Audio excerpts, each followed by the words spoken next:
Assalamualaikum warahmatullahi wabarakatuh. Saya Diva Miranti dari jurusan Ilmu Politik dengan nomor BP 2010832026. Jadi, saya akan mempresentasikan kembali isi buku Dasar-Dasar Ilmu Politik karya Profesor Miriam Budiarjo. Jadi, saya akan membahas bab pertama dari buku tersebut. Kita akan membahas satu persatu ya. Check this out. Baik, jadi bab pertama itu berjudul Sifat, Arti, dan Hubungan Ilmu Politik dengan ilmu pengetahuan lainnya. Jadi, pada bab pertama ini ada 4 poin utama. Yang pertama, perkembangan ilmu politik. Yang kedua, yaitu definisi ilmu politik. Yang ketiga adalah ilmu politik sebagai ilmu pengetahuan. Dan yang keempat, yaitu hubungan ilmu politik dengan ilmu pengetahuan lainnya. Mari kita bahas. 1. Perkembangan ilmu politik. Ilmu politik merupakan sebuah kerangka atau cabang-cabang dari ilmu sosial lainnya yang memiliki dasar, rangka, fokus, dan ruang lingkup yang jelas. Ilmu politik bisa dikatakan masih memiliki usia yang muda karena lahir pada akhir abad ke-19. Pada tahap itu, ilmu politik berkembang secara pesat, berdampingan dengan cabang-cabang ilmu sosial lainnya seperti sosiologi, antropologi, ekonomi, dan psikologi. Dan dalam perkembangan ini, mereka saling berhubungan satu sama lain. Perkembangan ilmu politik juga sudah cukup maju dari mulai lahirnya pada abad ke-19. Ilmu politik di berbagai negara belahan dunia seperti Yunani kuno. Pemikiran mengenai negara sudah di 150 sebelum Masehi loh, yang pada saat itu sudah dijumpai berbagai karya-karya ahli sejarah Herodotus dan filsuf-filsuf seperti Plato, Aristoteles, dan lain-lain.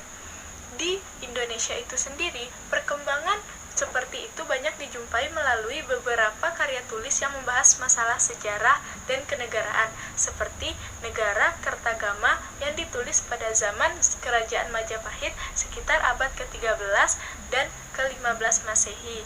Setelah Perang Dunia Kedua, perkembangan ilmu politik semakin pesat lagi. Seperti di Indonesia, kemajuan tersebut ditandai dengan oleh banyak didirikannya Fakultas Ilmu Sosial dan Ilmu Politik seperti di Universitas Gadjah Mada dan Universitas Indonesia.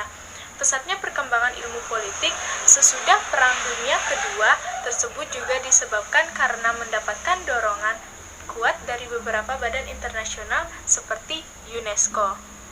Yang kedua yaitu definisi ilmu politik.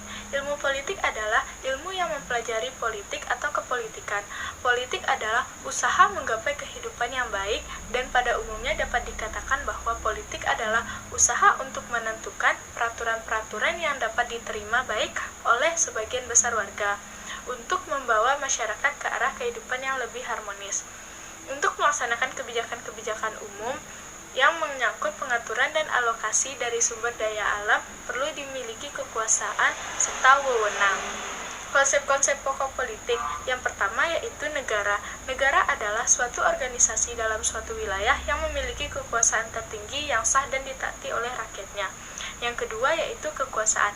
Kekuasaan adalah kemampuan seseorang atau suatu kelompok untuk mempengaruhi perilaku seseorang atau kelompok lain sesuai dengan keinginan para pelaku. Yang ketiga yaitu keputusan. Keputusan adalah hasil dari pembuatan pilihan di antara beberapa alternatif. Yang keempat yaitu kebijakan umum. Kebijakan umum adalah suatu kumpulan keputusan yang diambil oleh seseorang pelaku atau kelompok politik dalam usaha memilih tujuan dan cara untuk mencapai tujuan itu. Yang kelima yaitu pembagian atau alokasi. Alokasi ialah pembagian dan penjatahan nilai-nilai dalam masyarakat. Yang ketiga, ilmu politik sebagai ilmu pengetahuan. Ilmu politik memiliki syarat sebagai ilmu pengetahuan karena ilmu politik sampai sekarang belum ditemukan hukum-hukum. Karena manusia adalah makhluk yang kreatif, yang selalu menemukan hal-hal baru sebagai ide kreatifnya, sampai tidak dapat diramalkan. Manusia bersifat kompleks dan perilakunya tidak selalu didasarkan atas tindakan-tindakan yang rasional dan logis sebagai pertimbangannya. Dan pada dasarnya bahwa ilmu pengetahuan adalah keseluruhan dari pengetahuan yang terkoordinasi mengenai pokok pemikiran tertentu.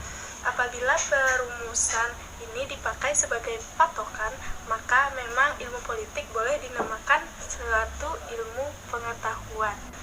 Selanjutnya yang terakhir adalah hubungan ilmu politik dengan ilmu pengetahuan lainnya.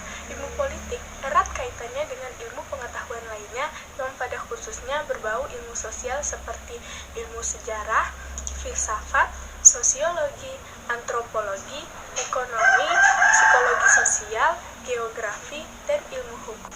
Sekian penjelasan saya mengenai buku Dasar-Dasar Ilmu Politik karangan Profesor Miriam Budiarjo bab yang pertama.